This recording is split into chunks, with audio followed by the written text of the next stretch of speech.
Aloha, welcome to Hoku Ukuleles. Today we're going to go over some of the different woods that we use here on Hoku and explain our deluxe tenor ukuleles. The first one I have here, this is a deluxe Kokobolo, and we use all 14-to-1 geared tuners on them, all bone, nut, and saddle, large fret wire so that it's more forgiving while you're playing, all ebony, which is Madagascar ebony from the Celebes Islands or Sulawesi. And this Kokobolo one here is extremely beautiful, little figure to it. And on this one we have a Sitkus, nope, I take that back, this is a Douglas fir, curly or wavy soundboard, which is extremely rare. And it's a little stiffer actually than the Sitka spruce, a little bit more punch to it. All deluxe models come all with binding on them.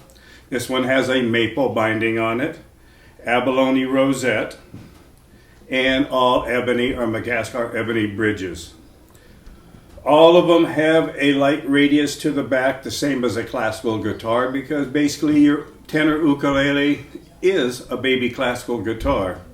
The bracing inside is taken after Antonio de Torres, the father of the Spanish guitar, with a little extra twist in it and a little bit different on the voicing. But beautiful sounding. These instruments are made anywhere from the beginner or to the professional player at a very reasonable price, because we have them made in Asia by a small luthier. Only a 5-man crew works on them, all handmade. No machines whatsoever. These are all handmade instruments, and we pass the savings on to you because I work out of my home. I am Hoku Ukuleles, a one-man show. Okay, so we have the Kokobolo. Here is an interesting one. This is Hormigo, the wood that sings, the wood that rings, they call it. In South America, Central America, it's the maramba keys. Beautiful, beautiful wood. Very popular on guitars. Chocolate cedar on the soundboard. This one has ebony bindings on it. But everything the same tuners, same fret wire, nut, bone and saddle, everything the same. Now here we have a beautiful one. Congado Alves. Tigerwood. Beautiful tigerwood. Beautiful. And this one here has a Sitka spruce soundboard. This is 55-year-age Sitka spruce from the Columbia Peninsula, harvested in the early 60s. Beautiful, beautiful instrument. Sitka will give you a little bit more of a punch to it, or any spruce sound top, compared to a cedar. So this is great for someone who is playing in a group that's strumming and wants to be heard, or maybe picking something that needs to be heard in the back of a group or in a group that's drowning them out. But beautiful, beautiful instrument. Here is one of my favorite. This wood comes from a friend of mine when I was living in Indonesia for 2.5 years. This is Indonesian rosewood, Della Libra latifolia. Okay, it's same as the Indian rosewood, except this is not plantation grown in Indonesia by the government. This one comes from the farmers in rural areas in the mountains where it grows on their property and on their farms more wild. It gets very figured into ornate designs that are just beautiful. The tone is different because the soil is different. But just beautiful, beautiful sound. And this one here has a cream cedar soundboard. Just beautiful. And with this, we put a little bit darker mahogany on the neck to kind of blend everything together. And then my last one to show you today, Acacia koa, the Hawaiian koa. This is about a 4A, but grading them 1A, 2A, 3A, 4A is all susceptible to someone's grading. It has a lot of curl in it, that's all I'll say. Now, Acacia koa only grows in one place in the world. That's Hawaii. You see things that say Asian Acacia koa. There is no such thing. No such thing. Those are different Arcasias. The only Arcasia that's even close to koa is they call the blood brother of koa is the Tasmanian blackwood.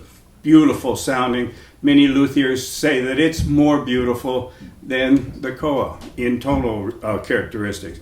But once again, that's all up to each individual's ear. Some like it better, some don't.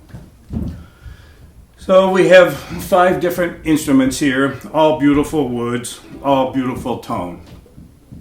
Okay, so we'll go with the first one, Cocobolo rosewood. Okay, this neck here is a little thicker than normal. Was for somebody with large hands, but I still have it.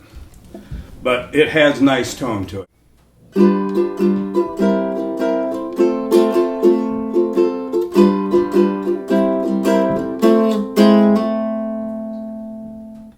Nice tone. The hormigo, the wood that sings. Now, with the cedar top, it's going to be a little richer. This is a little brighter.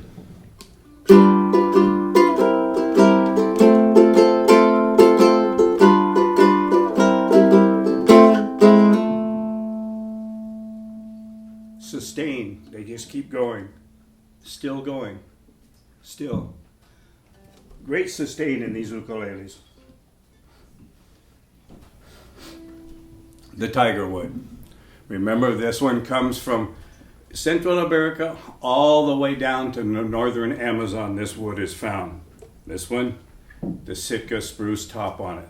A little more punch to it, but still amazingly warm.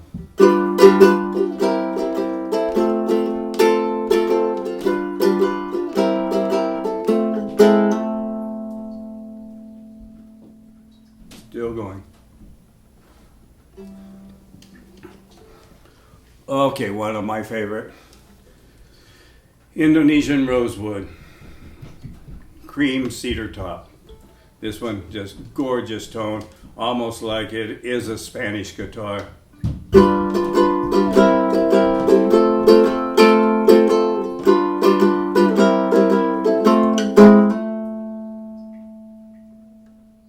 Still going. The stain is very nice in these little instruments. Okay, here is the all-time favorite or classic, the Hawaiian koa. The reason koa is so popular and always seems to be related to Hawaii, it's the wood that was most prevalent at the time that Mr. Nunez and Mr. Samuel Kamaka started his business. It was readily available at a reasonable price. Now it's associated with the ukulele, but there are many tone woods that are just superb and to many ears sound better than a koa. So, but that's each individual's own thing, and that should be your own thing. What you need it for and how it sounds to you and what you like to hear in the type of music maybe you're playing. Okay.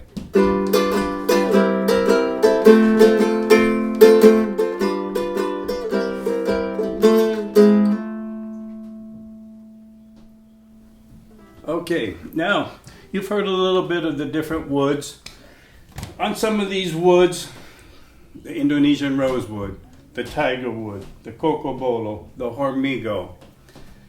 When I buy these woods, they're only one set of them because they're all unique. I cannot get 10 sets that look alike. So every instrument that we make will have its own characteristic to it and be one of a kind. No one will have one that looks the same as the one that you have.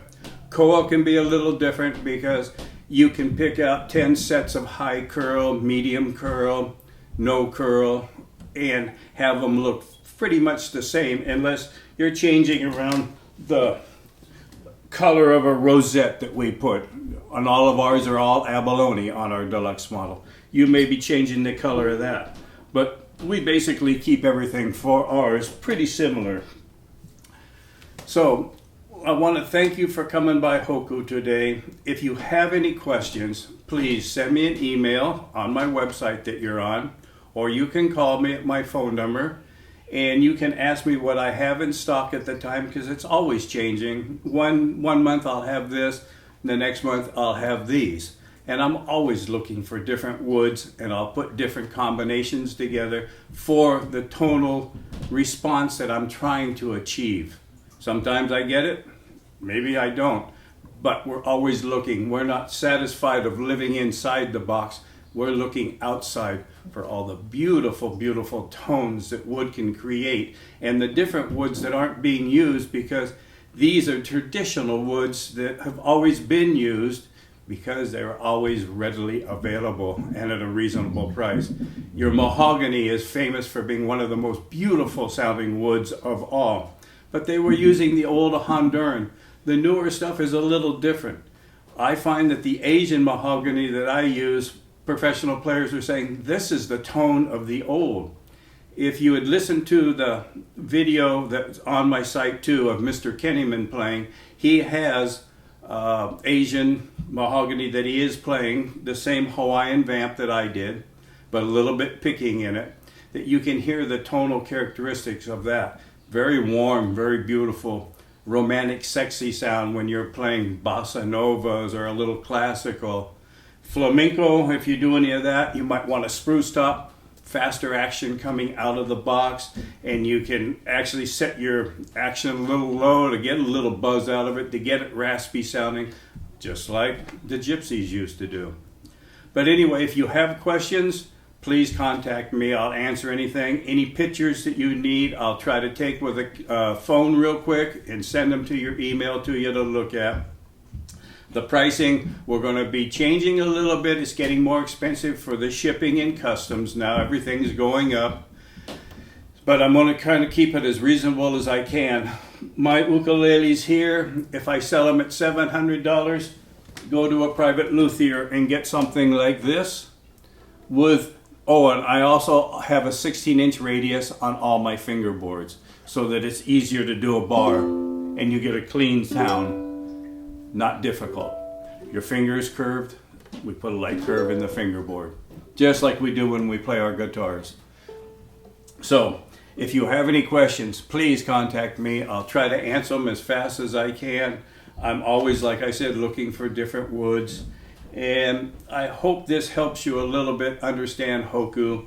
And our pricing, I may have to go up a little bit, but like I said, if you got one of these from a private luthier, any place in the country, you would be lucky to get any of these with bindings, rosette, large fret wire, radius on the fingerboard, either ebony, maple, we use Cambodian tiger wood. I have white rare curly koa that I bind in.